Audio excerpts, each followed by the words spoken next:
Bien, continuamos nuestra conversación con nuestra invitada Alba Rodríguez, directora ejecutiva de Save the Children República Dominicana. ¿Cómo ha venido evolucionando la situación de esta problemática de maltrato infantil de niños, niñas y adolescentes?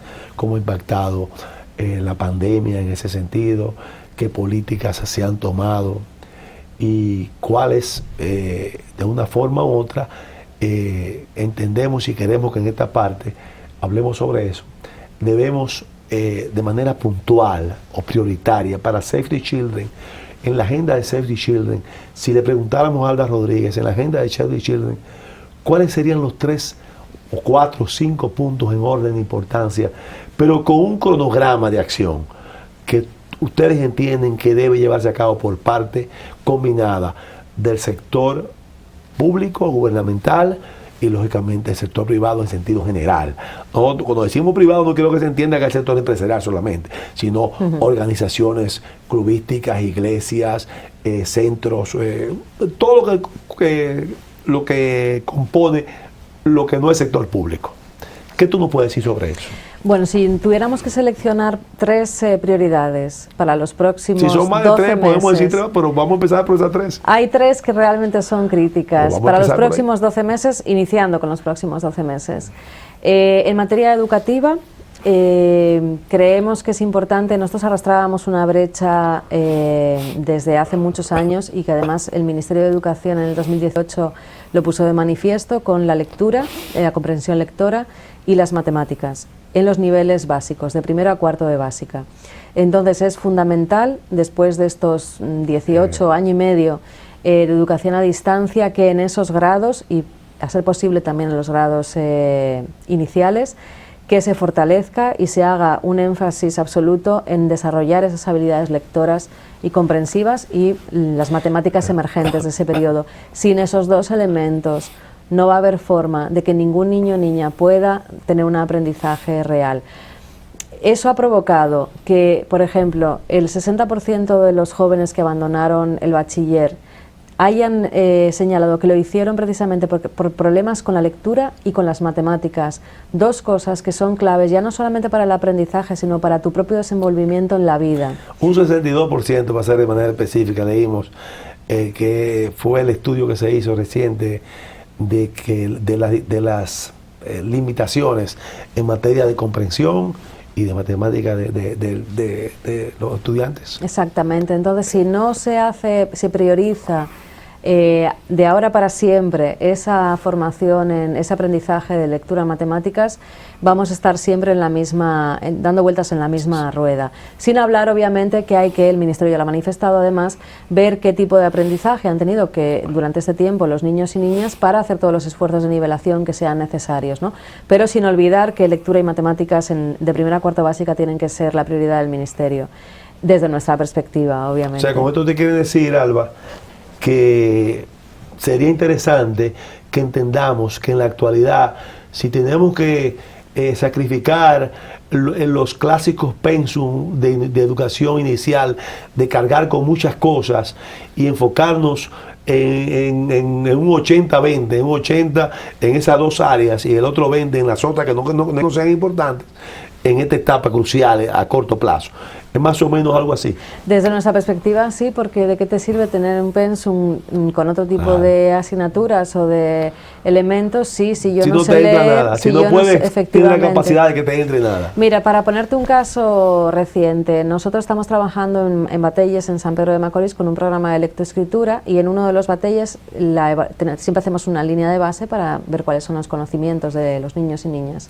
En uno de los batalles entrevistaron a 95 niños y niñas y hicieron la evaluación de lectura, ¿no?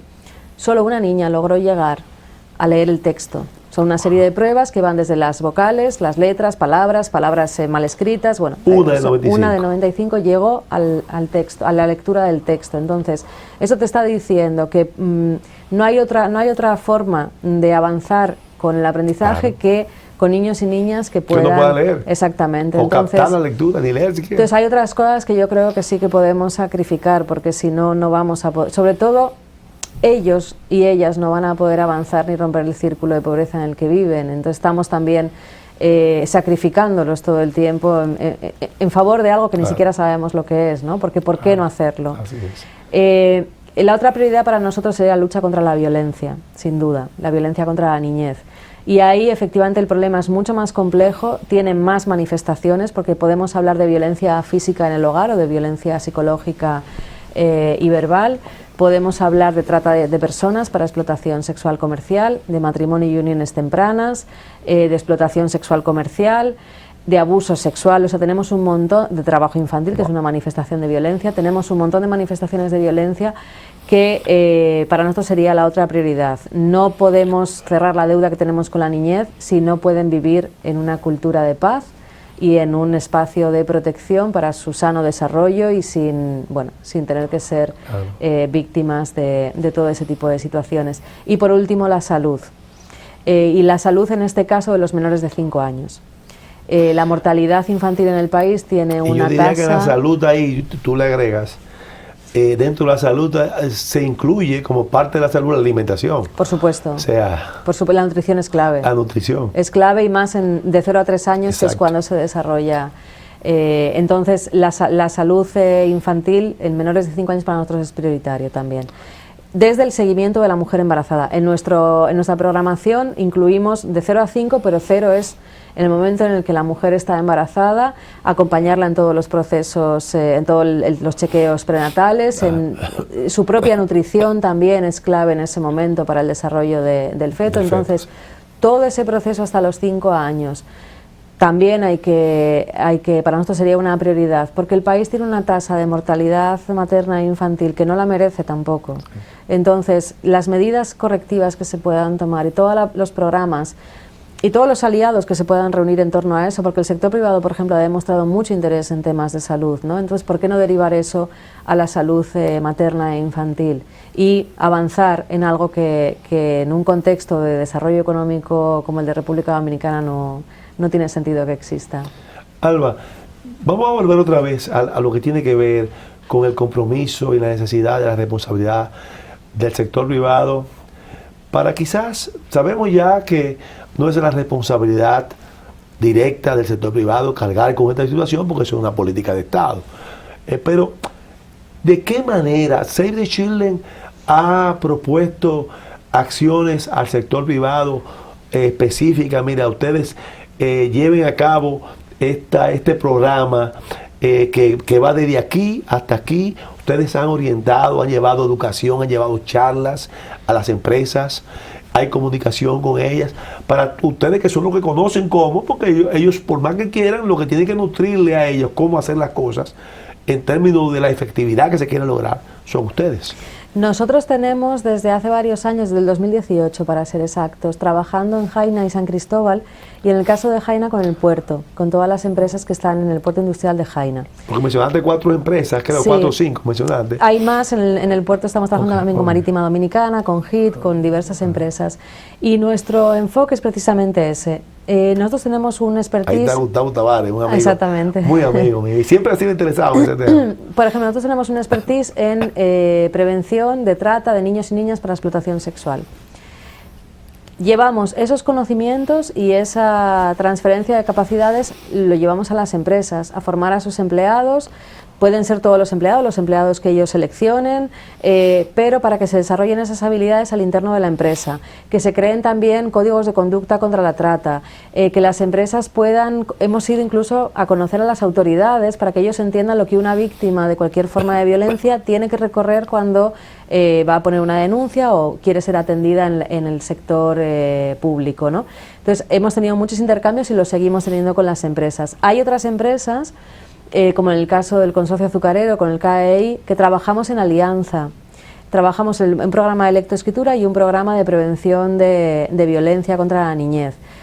Con otras empresas como en Gejaina hemos trabajado también de la misma forma, ¿no? O sea, hay muchas variedades. Podemos bien nosotros transferir los conocimientos y las herramientas y que la empresa luego las implemente al interno de sus operaciones y al externo, o que trabajemos en alianza abordando problemáticas sociales. Al final, la empresa tiene su propia capacidad y su propio objetivo, ¿no? Que es la producción de X. Nosotros tenemos 102 años de experiencia trabajando en 120 países con la niñez. Entonces tenemos metodologías, herramientas, procesos. Esa es nuestra experiencia. ¿Por qué juntos? No combinar tu capacidad, nuestra capacidad y en alianza implementar programas. Costo efectivos, porque nosotros, por ejemplo, como organización siempre buscamos la costo eficiencia de todo lo que hacemos. Lo más importante es que los recursos que ponga la empresa, que ponga un donante internacional o que ponga una persona individual, tengan el mayor impacto posible. Si lo hacemos juntos, ese impacto se multiplica y los costos son mucho menores.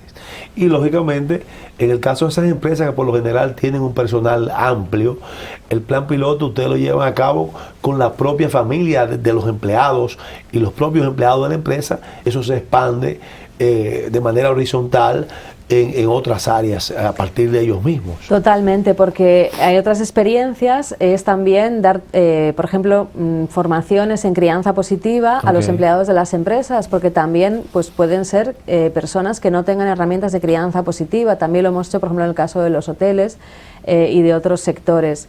Y bueno, en las empresas, cuando tú puedes formar o a un grupo o puedes también crear multiplicadores, personas que reciben una formación adicional y se les dan unas herramientas para que ellos sean quienes dentro de la empresa multipliquen eso que han aprendido con otros compañeros, ¿no? Y al final el efecto cascada es mucho mayor y vinculas además a la empresa con el proceso formativo. Y yo de lo que sí que estoy satisfecha es de la gran apertura que hay del sector privado dominicano. Y por eso nuestro interés constante en seguir avanzando con este tema, porque realmente el empresariado dominicano quiere participar en este tipo de cambios para la niñez. Entonces, todo lo que nosotros podamos aportar y todo lo que nosotros podamos hacer en conjunto, estamos absolutamente a la disposición. Alba, ¿y ustedes se han acercado y han trabajado con el sector privado de manera específica con empresas tales o se han acercado a quienes componen como organización el sector empresarial? Para poner un ejemplo, el CONEP, por ejemplo. El CONEP reúne, qué sé yo, 2.000, 3.000 empresas, más que no sé cuántas, y ahí están todos. O ustedes han hecho approach directo, o sea, acercamiento directo con empresas que ustedes han visto y han percibido que tienen una inclinación quizás de mayor corto plazo a participar. O lo han hecho también de manera institucional, con el organismo que compone, que organiza todas esas empresas. Entonces llevar desde el tronco, desde la cabeza hacia abajo. Y quizás, no sé, le pregunto. Hemos tenido y tenemos todas las experiencias. Por ejemplo, cuando estábamos luchando por la eliminación en el Código Civil de las dispensas que permitían el matrimonio infantil, tuvimos reuniones con el CONEP, con la IRD, con Asonadores, con Adoexpo, con diferentes grupos o redes de industrias, y logramos con ellos firmar un manifiesto dirigido en ese momento al presidente en aquel momento presidente de la Cámara, solicitándole que revisasen el Código Civil y la eliminación de las dispensas. Y ahí firmaron, creo que son 8 o 9 redes de grandes empresas, ¿no? De grandes grupos. Luego hemos trabajado, por ejemplo, con la Asociación de Industrias de manera particular, hemos trabajado con la Asociación de Jóvenes Empresarios también. La semana pasada estuvimos reunidos con la Cámara Británica de Comercio para establecer, también tenemos una serie de acciones para este año y el año próximo, y lo hacemos también con empresas, digamos, particulares, ¿no? Claro. A veces contactamos nosotros a las empresas, a veces las empresas nos contactan a nosotros, y luego cuando ya llevamos muchos años de alianza, la relación ya es de hermanos. Bueno, Alba, lamentablemente el tema requiere más tiempo y quizás tengamos, y espero que sí, otra oportunidad para seguir conversando sobre esta temática. Nos quedan un par de minutos. ¿Qué tú crees que podemos en estos minutos y medio que nos queda, para ser preciso, enviar un mensaje, más que un mensaje cliché, un mensaje que, así de la forma tan clara como tú te expresas, motivemos, y más que motivar, combinemos a que la gente entienda verdaderamente que esto no es un asunto de figureo, que esto no es un asunto de una necesidad como país, de proyectar un país que verdaderamente quiere enfrentar esta problemática. Bueno, yo tengo solo en este momento una reflexión que me lleva además rondando desde ayer. Se publicaron ayer los primeros datos de la encuesta en hogar. Los datos corresponden al periodo de 2019. Hay una serie de reacciones en prensa y en redes sociales, digamos, un poco de asombro sobre la dureza de los datos sobre la niña dominicana, en materia de violencia, en materia de deserción escolar, en materia de nutrición. Pero, primero, para mí la sorpresa es por qué la reacción de sorpresa cuando estas cifras es algo que se ve en la calle, se percibe, no es algo que esté invisible. Pero la mayor pregunta que yo me hago y la mayor reflexión que yo quisiera que las personas que están discutiendo ahora este tema se hagan es, imagínense si eso fue en 2019, que teníamos una realidad económica, una realidad social, una realidad sanitaria completamente distinta. Imagínense cómo pueden estar esas realidades de esos niños y niñas cuando 2020 fue un año de crisis económica, sanitaria, 2021 es un año de crisis económica porque obviamente la recuperación va a ser siempre paulatina. Imagínense cómo pueden ser esas cifras. Bien. Y reflexionemos entonces sobre qué tanto estamos invisibilizando a los niños y niñas. Bien, bueno, yo creo que hemos logrado nuestro objetivo en Sin Esquemas, traer invitados como en el caso del día de hoy, Alba Rodríguez, directora ejecutiva de Save the Children, capítulo República Dominicana, para este tipo de orientaciones útiles, constructivas, responsables, verdaderamente no solamente llega a nuestro público televidente, sino que llegue a quienes toman políticas, a quienes deciden, a quienes pueden contribuir, como ella muy bien lo ha expresado, a que nos acerquemos cada día más a atenuar, a minorar, sino a eliminar, pero a reducir cada día más esta difícil situación que atraviesan nuestros niños, niñas y adolescentes en todas las vertientes que ella con mucha claridad explicó. Gracias, Alba, por estar con nosotros y te tendremos, Dios mediante, si nos lo permite, en otra entrega en Sin Esquemas. Muchas gracias a ustedes.